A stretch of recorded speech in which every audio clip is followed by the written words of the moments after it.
Long ago, I made an Avatar CMF series.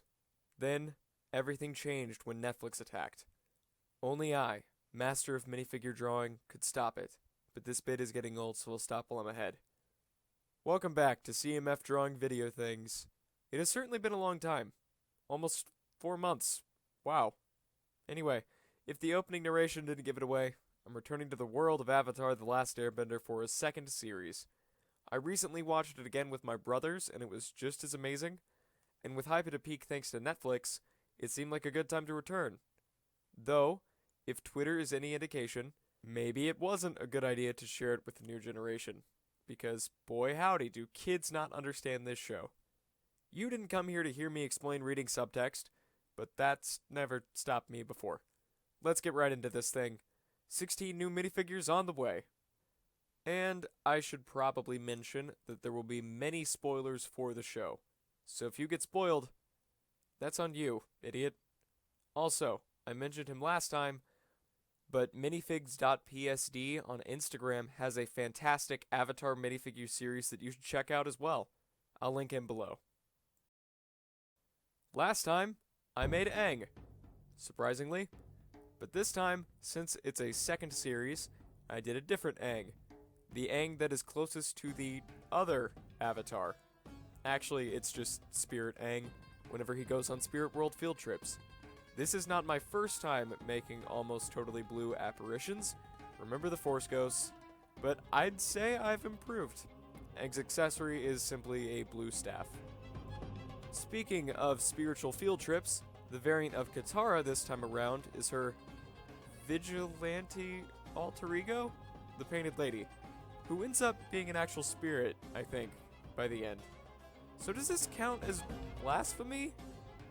Ignoring the implications, I combined the regular hood piece and the newer rice hats to make her headgear, added many tattoos, and used a floppy cape that X-Woman Storm used once, and it was never seen again. Sokka's variant is from that time he got his butt whooped. You know, the first time, and not every other time.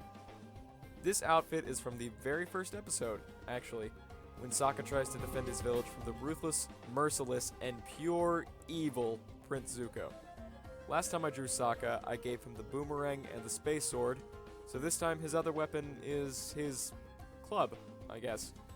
It is what he has. Along with some armor and the same ponytail from last time, Sokka is ready to lose, I mean win.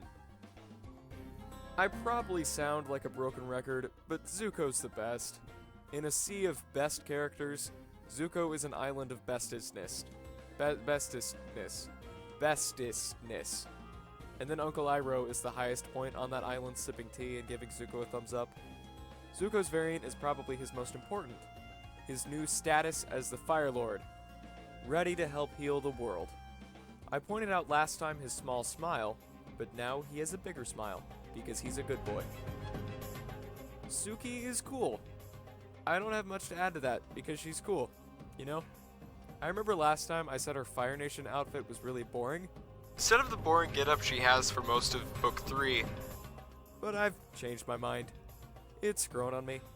It's still very red. She has a new hairpiece and a fan, and that's about it. In any other show, it would feel weird that the mentor character runs a secret organization of old men with the capability to destabilize an entire government. Maybe not Gravity Falls, I could see Grunkle Stan doing that. Yet somehow it fits perfectly for Uncle Iroh. His variant is his outfit of that very same organization, the White Lotus, an outfit that Iroh probably sewed himself for fun. I made a huge oversight last time, by not including his tea kettle and teacup, so I've made up for that this time. Speaking of last time, it wasn't good, but I think Iroh would understand. One of the few old men who didn't participate in the White Lotus, because he was dead, was Monk Gyatzo. Aang's old mentor is included, providing a much-needed splash of color and a splat of fluffy cake. He comes with a mustache piece and a cloth tunic. One of the few figures that should have been included last time is the arrogant Admiral Zhao. I will say that he became one of my favorite villains on the second watch. And did you know that he's voiced by Lucius Malfoy? 'Cause I didn't. And somehow he's the best character in the Last Airbender movie. don't question it. Zhao has the sumo wrestler's top knot hair, some armor, and some fire, because he's a firebender. Duh. Honestly, I'm not sure how I feel about Hakoda. He's a good dad, don't get me wrong, but as a character, he's just kind of there. But he's still a very important part of the story, so here he is. Regardless of my feelings on the character, I think he turned out great. I designed a new hairpiece for him and gave him a spear. Long Feng is voiced by Mr. Krabs. And this is information that Long Feng doesn't want you to know. He doesn't want you to know that he is voiced by a crustacean because the Earth King has invited me to Lake Laogai. It would be my honor to attend. There is no Mr. Krabs in Ba Sing Se.